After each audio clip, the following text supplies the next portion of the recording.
ನಮಸ್ಕಾರ. ನಾನು ಗುರುನಾಥ್ ಪೂಜಾರಿ, ಕಲಬುರಗಿ ಜಿಲ್ಲಾ ಕುರುಬಗೊಂಡ ಸಂಘದ ಅಧ್ಯಕ್ಷರಾಗಿ ಇವತ್ತು ಕೇಂದ್ರದ ಗೃಹ ಮಂತ್ರಿಗಳಾಗಿರುವಂಥ ಅಮಿತ್ ಶಾ ಅವರು ರಾಜ್ಯಸಭೆಯಲ್ಲಿ ಮಾತನಾಡುವಂಥ ಸಂದರ್ಭದಲ್ಲಿ ಅಂಬೇಡ್ಕರ್ ಅಂಬೇಡ್ಕರ್ ಅಂಬೇಡ್ಕರ್ ಅಂತಕ್ಕಂಥದ್ದು ಫ್ಯಾಷನ್ ಮಾಡಿದ್ರಿ. ಅದೇ ಅಂಬೇಡ್ಕರ್ ಅಂಬೇಡ್ಕರ್ ಅನ್ನೋದಕ್ಕಿಂತ ದೇವರ ಹೆಸರು ಕರೆದರೆ ಬಹುಶಃ ನಿಮಗೆ ಸ್ವರ್ಗ ಸಿಗ್ತದೆ ಅಂತಕ್ಕಂಥ ಒಂದು ಕೆಟ್ಟ ಹೇಳಿಕೆಯ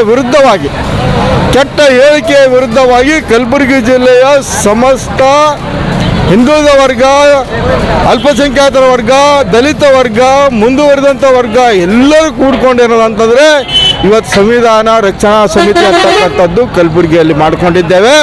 ಯಾರು ಈ ದೇಶದ ಗೃಹ ಮಂತ್ರಿ ಅಂಬೇಡ್ಕರ್ ಅವರಿಗೆ ಅಸಹ್ಯ ಅಪಮಾನವಾಗಿ ಮಾತನಾಡಿದ್ದಾರೆ, ಅದನ್ನು ಖಂಡಿಸಲಿಕ್ಕೆ ಇವತ್ತಿನ ದಿವಸ ನಾವು ಕಲಬುರಗಿ ಜಿಲ್ಲೆಯಾದ್ಯಂತ ಎಲ್ಲರಿಗೂ ಮನವಿ ಮಾಡಿಕೊಂಡಾಗ ಯಾವುದೇ ರೀತಿ ಅಹಿತಕರ ಘಟನೆ ಆಗಲಾರ್ದೇ ಎಲ್ಲರನ್ನ ಕೈ ಮುಗಿಯೋದ್ರ ಮುಖಾಂತರ, ಎಲ್ಲರನ್ನ ಪ್ರೀತಿಯಿಂದ ಮಾತನಾಡೋದ್ರ ಮುಖಾಂತರ ಇವತ್ತಿನ ದಿವಸ ಈ ಪ್ರತಿಭಟನೆಗೆ ಬಂದ್ಗೆ ಬೆಂಬಲವನ್ನು ನೀಡಿರುವಂಥ ಕಲಬುರಗಿ ಜಿಲ್ಲೆಯ ಸಮಸ್ತ ಜನರಿಗೆ ಅಭಿನಂದನೆಗಳನ್ನು ನಾನು ಈ ಸಂದರ್ಭದಲ್ಲಿ ಸಲ್ಲಿಸ್ತಾ ಇದ್ದೇನೆ.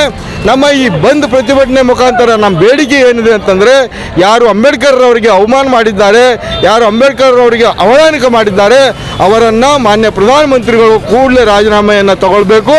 ರಾಜೀನಾಮೆ ಒಂದೇ ಅಲ್ಲ, ಅವರು ಲೋಕಸಭೆ ಸದಸ್ಯತ್ವವನ್ನು ರದ್ದುಪಡಿಸುವುದರ ಮುಖಾಂತರ ಈ ದೇಶದ ಜನರಿಗೆ ಗೌರವ ಕೊಟ್ಟ ರೀತಿ ಆಗ್ತದೆ. ಮತ್ತು ಕೂಡಲೇ ವಿತಿನ್ 1 ವೀಕ್ ಗೃಹ ಮಂತ್ರಿಗಳು ರಾಜ್ಯಸಭೆಯಲ್ಲಿ ಕ್ಷಮಾಪಣೆ ಕೇಳೋದ್ರ ಮುಖಾಂತರ, ದೇಶದ ಜನರಿಗೆ ಕ್ಷಮಾಪಣೆ ಕೇಳೋದ್ರ ಮುಖಾಂತರ, ರಾಜೀನಾಮೆ ಕೊಡೋದ್ರ ಮುಖಾಂತರ ಅವರು ಆ ಮಾತನ್ನು ವಾಪಸ್ ತಗೋಬೇಕು ಮತ್ತು ರಾಜೀನಾಮೆ ಕೊಡಬೇಕು ಅಂತಕ್ಕಂಥ ಆಗ್ರಹದ ಮುಖಾಂತರ ಇವತ್ತು ನಾವು ಪ್ರತಿಭಟನೆಯನ್ನು ಮಾಡಿದ್ದೇವೆ. ಆದ್ದರಿಂದ ಇಲಾಖೆಯವರು ಸಹ, ಜಿಲ್ಲಾಧಿಕಾರಿಗಳ ಕಚೇರಿ ಇಲಾಖೆಯವರಾಗಲಿ, ಪೊಲೀಸ್ ಇಲಾಖೆಯವರಾಗಲಿ, ಮತ್ತು ಎಲ್ಲ ಇಲಾಖೆದವರು ಮತ್ತು ಶಿಕ್ಷಣ ಸಂಸ್ಥೆಗಳವರಾಗಲಿ ಎಲ್ಲರೂ ನಮಗೆ ಸಂಪೂರ್ಣವಾಗಿ ಬೆಂಬಲ ಕೊಟ್ಟಿದ್ದಾರೆ. ಅವರೆಲ್ಲರಿಗೂ ನಮ್ಮ ಸಂವಿಧಾನ ಹೋರಾಟ ಸಮಿತಿ, ರಕ್ಷಣಾ ಸಮಿತಿಯಿಂದ ಅನಂತ ಧನ್ಯವಾದಗಳನ್ನು ಹೇಳ್ತಾ ನಾನು ಮಾತು ಮುಗಿಸ್ತೇನೆ. ಜೈ ಹಿಂದ್, ಜೈ ಕರ್ನಾಟಕ. ನಮಸ್ಕಾರ.